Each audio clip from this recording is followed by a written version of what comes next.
고위공직자 범죄수사처, 이른바 공수처라고 그러죠. 이 공수처 설치안을 두고 벌써부터 정치권에서 각종 논란이 가열되고 있습니다.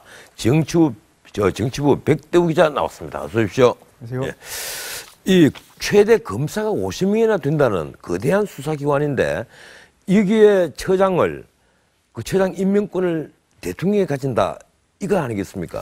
네, 그렇습니다. 예. 말씀하신 대로요. 공수처장은 국회 내에 설치된 추천위에서 2명을 추천하면 대통령이 최종 1명을 선택하게 되어 있습니다. 바로 밑에 있는 공수차장도요. 처장 제창으로 대통령이 임명하고 최대 50명으로 구성되는 검사 역시 인사위원회 추천 등을 거쳐서 대통령이 최종 임명합니다. 이 때문에 야당은 과거 특검 방식처럼 대통령이 임명할 게 아니라 국회에서 여야 합의로 결정하자 이렇게 주장합니다. 임명 주체가 여야 합의에 따른 국회가 돼야 한다는 건데요. 그게 아니면 공수처도 결국엔 대통령 직속기관처럼밖에 될 수 없다 이렇게 강조를 하고 있습니다. 공수처장 추천위 구성을 우선 공정하게 하면 좀 논란이 줄어들지 않겠습니까? 어떻습니까? 네, 그 구성을 두고도 논란이 이어지고 있습니다. 공수처장 추천위는요, 국회 추천 4명과 법무부 장관, 법무행정처장, 그리고 대한변호사협회 회장 등 총 7명으로 구성됩니다.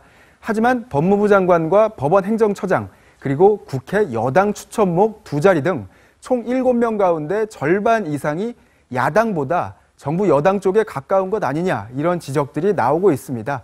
검사 인사추천위 역시도 전체 9명 가운데 과반 이상이 정부 여당 측에서 나올 가능성이 크다는 게 야당의 시각입니다. 예, 공수처 이제 검사가 대통령이 공수처장 인사권을 행사하는 등 자칫하면 이 나라 사법-검찰 체계를 파괴할 대단히 위험한 요소들이 지금 산재해 있습니다. 예, 공수처에 검사가 최단 한 50명 된다는데 이 검사가 이제 현직 검사가 차출되거나 아니면 교류가 되거나 뭐 어떻게 될지는 모르겠습니다만 현직 검사 비율이 어느 정도 된다고 합니까?